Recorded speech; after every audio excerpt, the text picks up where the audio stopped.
Hi mga langga, good morning. For today's video, pag-usapan natin kung ano yung pwede nyong gawin if ever na-capture yung ATM card nyo ng ATM natin pero hindi kayo yung may-ari.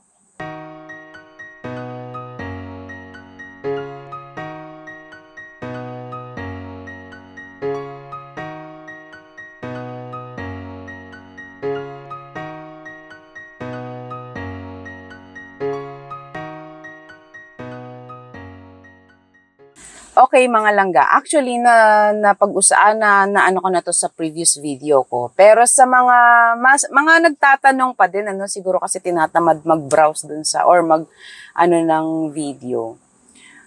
If ever na-tsempuhan ka, na-capture yung card mo ng machine, tapos hindi siya sa'yo.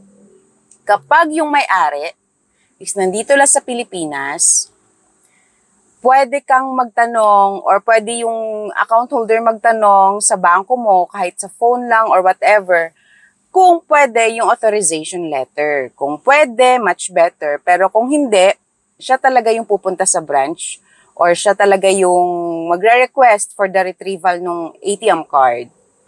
So, naman po, what if nasa ibang bansa? 'Di ba? Madalas nangyayari to, no? Usually, mga langga, at hindi ko alam kung may mga bangko na nag-a-allow ng authorization pag yung may-ari is nasa ibang bansa, no? Kasi usually, kapag yung may-ari is nasa ibang bansa, ang pinapadalhan yung pinapadalhan na nandito sa Pilipinas is dapat may sariling account. Para kung ano man ang mangyari sa account, sa card or whatever, yung account holder is nandito, mas madaling ma-access kasi nandito po.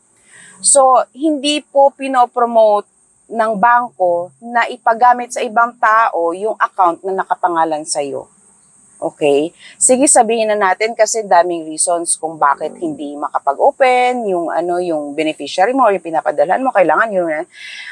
Mas mahirap po kapag nagka-problema yung account. Like ganyan, na-capture ng ATM natin yung ATM card nyo. So, mas mahirap, 'di ba? Kasi ikaw mismo, pag uwi mo dito, tsaka mo pa lang siya kukunin or magre-request kang panibago kasi hindi ko pa na-experience na sa ilang bangkong na anuhan hindi pa namin na-experience na ina-allow yung authorization letter ng account holder na nasa ibang bansa para ma-retrieve yung card na na-capture na ginamit ng kanyang beneficiary or ng kanyang representative dito sa Pilipinas.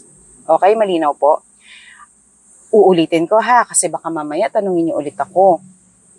Kapag yung account holder is nasa ibang bansa, yung gumamit ng ATM card is yung representative lang or beneficiary. Pag sinabing representative or beneficiary, regardless kung kamag-anak ka o hindi, ibig sabihin, hindi ikaw yung account holder. So, kung ikaw ay representative lang, or pinagamit sa yung account na yun, at na-capture siya ng ATM, try nyong magtanong sa bank kung i-allow nila. Pero pag off-site yan, hindi ko lang sure kung talagang may mga bangkong pumapayag, pero most likely hindi na talaga eh. So, I suggest mga langga, yun nga, kapag kunwari, nasa ibang bansa ka, tapos may padadalhan ka dito, pag openin mo ng account, napakadali mag-open ng account. May mga bangkong isang account lang, isang ID lang yung hinihingi, basta yung primary account, primary ID, ganyan. RCBC. Isang ID lang, kapag PhilSys,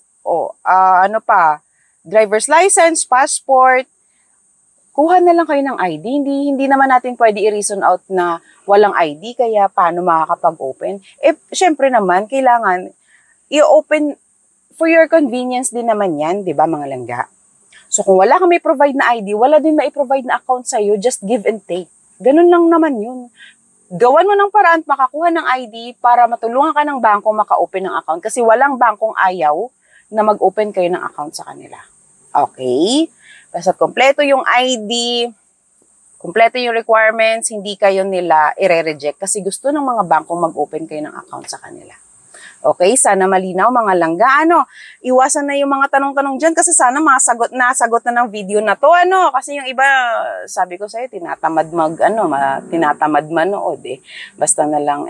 Basta, anyway, kung sa tingin nyo ay nakatulong sa inyo yung video na to, please do like and subscribe. And kung hindi ka pa po nakasubscribe sa channel na to, please do subscribe, para if ever may mga bagong videos ako. And click the notification bell mga langga para kapag may bago ako, ma-notify kayo ng mga bagong uploads ko. Okay? See you again on my next video. Bye!